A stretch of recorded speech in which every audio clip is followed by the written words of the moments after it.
As a fellow gamer, you will no doubt understand the addiction of the grind, and the satisfaction that comes the moment you complete the final task that often sadistic developers throw at you. While Roadcraft may not be one of the grindiest games out there, a certain amount of patience and level-headedness is definitely required to keep your marbles tucked safely away in the old brain bag. I am a battling old gamer, and if I can deliver this load, I will get to 100% and complete the Sandswept map. Feel free to jump in the passenger seat and tag along as I try and deliver one of the biggest payloads in the game so far. As you all see, it didn't really go smoothly and required multiple vehicles attempting multiple rescues to get the job done. It took around 2 hours of game time, so in order to show you the story, I've sped most of it up. While I struggled to get the job done, I wanted to take the opportunity to discuss the game with you and give you an idea of what to expect if you decide to give it a try. Roadcraft's interest lies in its problem solving. If you go about it the wrong way or don't use the best vehicle for the job, things tend to go from bad to worse in the blink of an eye. All up, the Sandswept map probably has taken me around about 20 to 30 hours of casual gaming to complete. It's not my favourite map so far. It seems like the developers forgot somewhat about the primary purpose of the game, that is, building roads. There are of course a few automated sections of bitumen that need to be laid, and several sections that require a lot of clearing, but aside from those, I didn't need to build any extra sections to get the job done.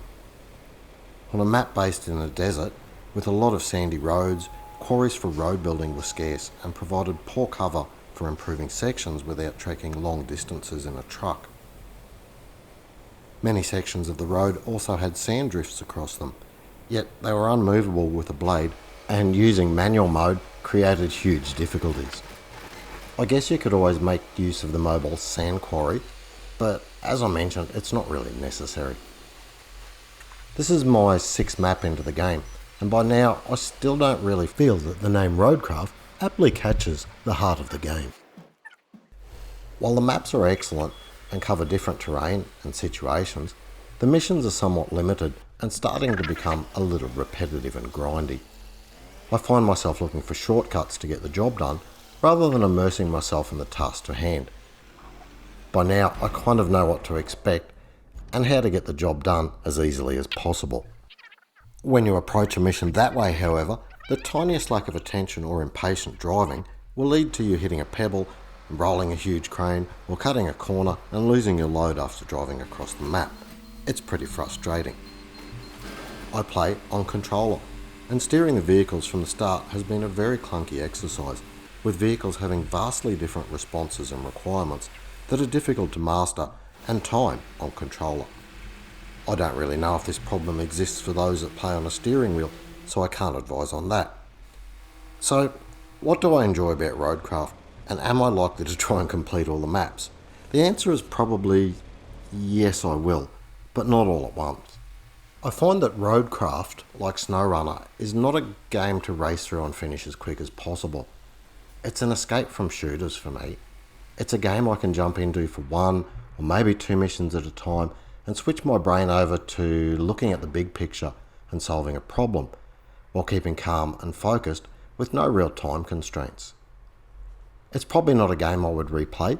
I'm not really sure it's a great game to be played cooperatively either. Although the open world aspect would allow you to build roads together all over the place, I'm not really sure that the motivation would be there to invite you to do so beyond the initial piquing of your interest.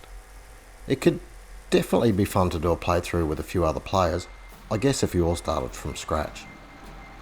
All in all, Roadcraft is okay and a pretty decent driving simulator, even if it's not really its main focus. It might benefit from a few more degrees of difficulty.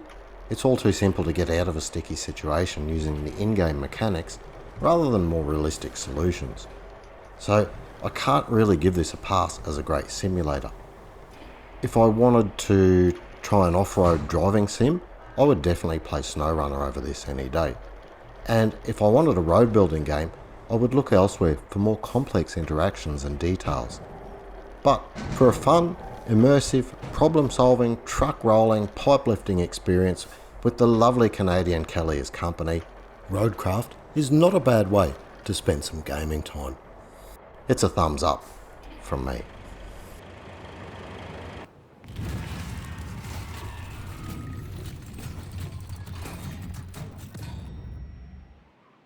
If they don't give you a bonus as thick as an elephant, I'll be mad. Great job.